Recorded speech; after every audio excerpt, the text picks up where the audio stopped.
नमस्कार दोस्तों, stock market studies में फिर से एक बार आपको बहुत बहुत स्वागत है। तो आप सब लोग कैसे हैं? तो आज यहाँ पे मैं बात करूंगा अ, एक फाइनेंस कंपनी के बारे में। देखिए, फाइनेंस कंपनी के नाम सुनते ही आपके मन में ज़्यादा से ज़्यादा लोगों के मन में बजाज फाइनेंस आ जाता है, एचडीएफसी फाइनेंस आ जाता है, साथ ही आईसीआईसीआई फाइनेंस आ जाता है। तो बहुत सारे फाइनेंस कंपनी आ जाते हैं। तो मैं आज जिस कंपनी के बारे में बात करूंगा वो एक गवर्नमेंट फाइनेंस कंपनी है। मतलब गवर्नमेंट का ही प्रोजेक्ट के ऊपर फाइनेंस करते हैं। तो उनमें से भी जितने सारे कंपनीज है, तो उनमें से टॉप रैंकिंग में जिसका नाम आ जाता है वो है पीएफसी। तो पावर फाइनेंस कॉर्पोरेशन, मैं पावर फाइनेंस कंपनी से बोल सकते हैं। तो पावर फाइनेंस कॉर्पोरेशन के ऊपर आज बात करूंगा, क्योंकि ये इंडिया के नंबर 1 कंपनी बन चुके हैं, और वो भी गवर्नमेंट फाइनेंस कंपनी में। तो नंबर 2 कौन है? नंबर 2 के बारे में बात करें तो आईआरएफसी है। आईआरएफसी भी एक गवर्नमेंट कंपनी है और वो इंडियन रेलवे के फाइनेंस के ऊपर काम करते हैं। और जो पीएफसी है, जो पावर सेक्टर के फाइनेंस के ऊपर काम करते हैं। तो चलो, मैं आज इसी के बारे में बात करूंगा, क्योंकि बहुत सारे लोगों ने कमेंट किया, सर इसके ऊपर एक डिटेल्स वीडियो बना के दीजिए और इस कंपनी के ऊपर मैं निवेश करूं क्या नहीं करूं, क्योंकि इस कंपनी बहुत दिनों तक नहीं भागा, क्या वो कंपनी फ्यूचर में भाग सकते हैं? तो कुछ पॉइंट्स आपके सामने शेयर करूंगा, जहां से आपको पता चलेगा कि हाँ, इस कंपनी के ऊपर क्या करना चाहिए। तो सबसे पहले मैं कंपनी के वेबसाइट के ऊपर एक बार विजिट करना चाहूंगा। तो देखिए, वेबसाइट से आपको पता चलेगा कि एक्चुअली कंपनी पावर सेक्टर के साथ जुड़े हुए हैं, कंपनी पावर इंडस्ट्रीज के साथ जुड़े हुए हैं। और कंपनी देखिए पावर विंड्स, तो इसका मतलब कंपनी कोई पावर विंड्स बनाते नहीं है। कंपनी के पावर सेक्टर के जितने सारे पावर सेक्टर है, उसका जो रेवेन्यूज आते हैं, उसका फाइनेंस का जो डेटा है, उसी के ऊपर कंपनी काम करता है। मतलब फाइनेंस को मेंटेन करता है कंपनी, और टोटली गवर्नमेंट कंपनी है। इसके बारे में आपको हमेशा फोकस होना चाहिए, क्योंकि देखिए गवर्नमेंट कंपनी दो तरीके से होते हैं। कुछ गवर्नमेंट कंपनी आपको अच्छा खासा तेजी देखने को मिलता है, कुछ गवर्नमेंट कंपनी आपको एक साइड बेसिस पैटर्न में देखने को मिलता है। कभी भी यही रेंज के बाहर नहीं जाएगा, इसी रेंज में काम करेगा। और आज जिस कंपनी के बारे में बात कर रहा हूँ, जो है पीएफसी, वो इसी लेवल टाइप का कंपनी है, जो बहुत सालों तक एक साइड बेसिस पैटर्न में चला।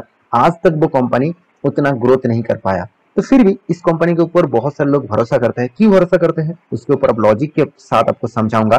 तो पूरा डिटेल्स में देखना, स्किप मत करना, रिक्वेस्ट करूंगा स्किप मत करना। तो चलो देख लेते हैं कंपनी का बाकी डिटेल्स के बारे में।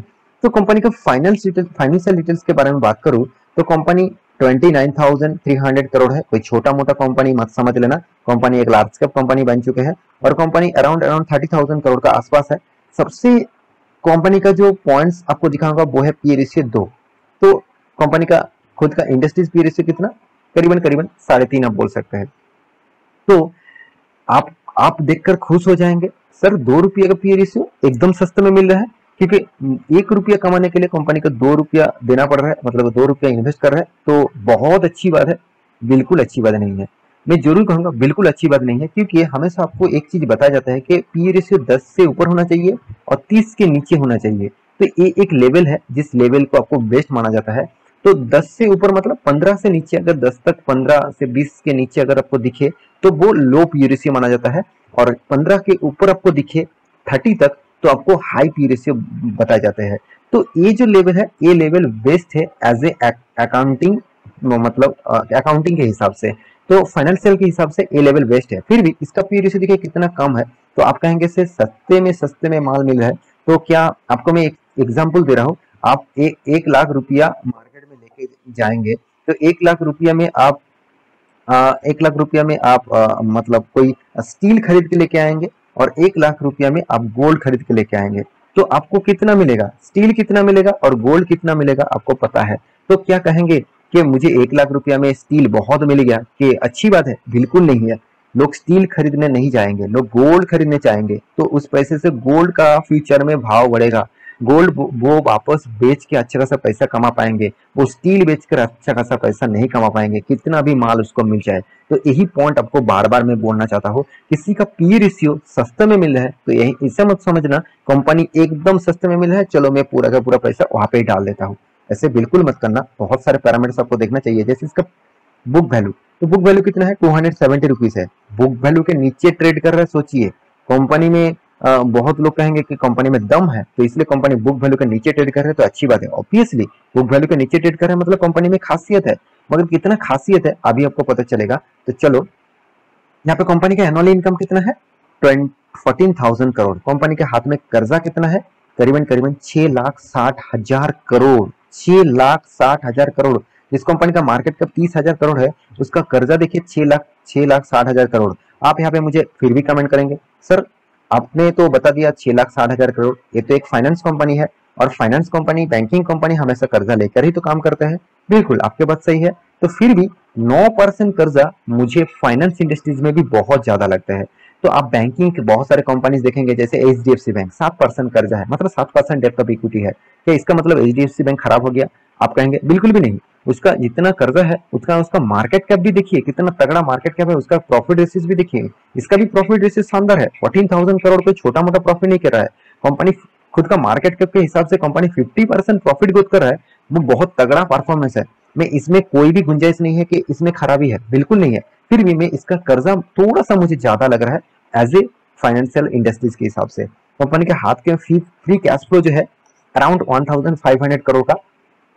कंपनी का जो डेटोस डे है करीबन करीबन 0.60 डेज में कंपनी के हाथ में पैसा आ रहा है, मतलब हर दिन भी पैसा आ रहा है, इस तरीके से कुछ काम हो रहा है। तो कंपनी के देखिए टोटली जो मतलब सेल्स ग्रोथ है वो 6.43 है, कंपनी का प्रॉफिट ग्रोथ 19.3 है। तो अच्छी बात है, कंपनी का प्रॉफिट ग्रोथ पॉजिटिव में है। और साथ ही साथ कंपनी का जो बाकी पैरामीटर, जैसे कंपनी का कंपटीटर देखेंगे तो कंपनी नंबर 1 बन चुका है कंपनी का मार्केट कैप के हिसाब से। फिर भी जितने सारे फाइनेंस कंपनी है आप देखेंगे तो आईआरएफसी वो भी गवर्नमेंट कंपनी है, वो भी तगड़ा यहाँ पे कर्जा लेके रखा है, यहाँ पे भी तगड़ा कर्जा है। आरसीई है, यहाँ पे देखिए कर्जा काम है। यहाँ पे देखिए आईएफसीआई है, वो कितना काम है, क्योंकि ये वो गवर्नमेंट कंपनी नहीं है। जो गवर्नमेंट कंपनी है उसी का कर्जा आपको सबसे ज्यादा दिखेगा। तो कंपनी के जो प्रॉफिट रेशियो आप देखेंगे तो हर साल में कंपनी तगड़ा प्रॉफिट दे रहा है, तगड़ा प्रॉफिट। तो कंपनी में यही स्ट्रेंथ है, यही स्ट्रेंथ के लिए लोग निवेश करना चाहते हैं, क्योंकि जो कंपनी प्रॉफिट इतना अच्छा खासा कमा रहा है वो आपको अच्छा खासा रिटर्न नहीं दे रहा है। रिटर्न क्यों नहीं दे रहा है, मैं पहले आपको बता चुका हूँ। कंपनी एक गवर्नमेंट कंपनी है, गवर्नमेंट कंपनी का हमेशा फोकस रहता है जो जो उसका मतलब जनता है उसको सर्विसेज देना, उसको उससे प्रॉफिट निकालना नहीं है। अगर वो प्रॉफिट निकालने चले गए तो गवर्नमेंट तो गिरते चले जाएंगे। जो आज पार्टी में है, जो आज लीडिंग पोजीशन में है, वो लीडिंग में नहीं रहेगा, क्योंकि जनता इसी को देखते हैं ना, जो उसको फायदा देते हैं उसको वोट देते हैं। तो हमेशा कोशिश करेंगे वो फायदे से फायदा देने के लिए, और फायदा देने के लिए उसके पास अगर प्रॉफिट नहीं हुआ और वो भी वो फायदा दे रहा है, उसका एक्सपेंस ज्यादा हो रहा है, उसका कर्जा ज्यादा ले रहा है, तो वो कंपनी क्या होगा, फ्यूचर में ज्यादा से ज्यादा कर्जा हो जाएगा, तो बहुत ज्यादा डेप्थ हो जाएगा। तो इसीलिए गवर्नमेंट कंपनी के ऊपर ज्यादा से ज्यादा कर्जा आपको दिखते हैं। तो कंपनी के ऊपर अच्छा परफॉर्मेंस है, कंपनी में कोई भी गुंजाइश नहीं है कि कंपनी में खराबी है, बिल्कुल भी नहीं। 5 स्टार रेटिंग वाला भी परफॉर्मेंस दू तो अच्छा खासा दिखेगा इसका मतलब इस पैरामीटर्स को। फिर भी कंपनी के रिटर्न के हिसाब से आपको रेटिंग दूं तो मैं आपको नेगेटिव रिटर्न दूंगा, क्योंकि रिटर्न नहीं मिला ना, कोई भी रिटर्न नहीं मिला, उल्टा आपका लॉसेस हो गया। 2% का लॉसेस, 13% का लॉसेस। चलो मैं एक साल छोड़ ही देता हूँ, 2% तो लॉस हुआ, 3% का प्रॉफिट दिया, ये प्रॉफिट लेके क्या होगा? आप कहेंगे इसमें इससे तो मैं अगर आरडी कर लेता, अगर मैं एफडी कर लेता, अगर मैं म्यूचुअल फंड में डाल देता तो मुझे अच्छा रिटर्न मिल जाता। हाँ बिल्कुल, फिर भी इस कंपनी में पॉजिटिविटी क्या है तो वो तो देख लीजिए। कंपनी का डिविडेंड साल भर में कंपनी 3-4 बार करके डिविडेंड देते हैं। लोग इसीलिए इस कंपनी के ऊपर निवेश करते हैं, इसीलिए कंपनी देखिए बोनस भी दिया है। चलो बोनस के बाद मैं छोड़ ही देता हूँ। इसीलिए कंपनी के ऊपर देखिए इंस्टीट्यूशन निवेश करके रखा है। गवर्नमेंट कंपनी के ऊपर इंस्टीट्यूशन उतना ज्यादा निवेश नहीं करके रखते हैं। देखिए जब कंपनी, जब इंस्टीट्यूशन क्या करते हैं वो अलग तरीके से सोचते हैं।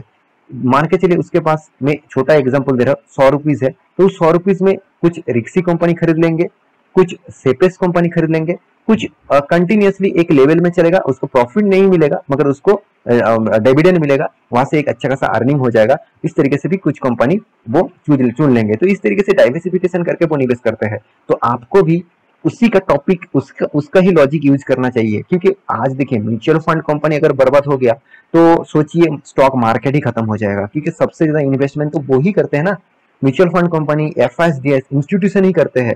पब्लिक कितना निवेश करते हैं, पब्लिक का निवेश कितना होते हैं? अब ज्यादा से ज्यादा इंस्टीट्यूशन ही निवेश कर देते हैं, कितने लाखों करोड़ों का इन्वेस्ट वो करते हैं, आप सोचिए। तो इंस्टीट्यूशन इसके ऊपर भरोसा कर रहे हैं, तो आपको भी इस कंपनी के ऊपर भरोसा करना चाहिए मेरे हिसाब से। हाँ, रिटर्न के चक्कर में नहीं, अगर आप डिविडेंड पाना चाहते हैं, आप एक सेफेस्ट जोन में पैसा रखना चाहते हैं जहां से आपको एक कंटिन्यूसली अर्निंग मिलता रहे, तो इस तरीके से आप अर्निंग चाहते हैं तो इस कंपनी बेस्ट होगा। बाकी कंपनी में रिटर्न कम मिलेगा उसको तो किसी को पता नहीं, क्योंकि वो कंपनी का चार्ट पैटर्न देखेंगे तो वोलेटिलिटी है, और कंपनी वो हाई लेवल को तो तोड़ने के बाद दूर की बात, कंपनी अभी नेगेटिव में है।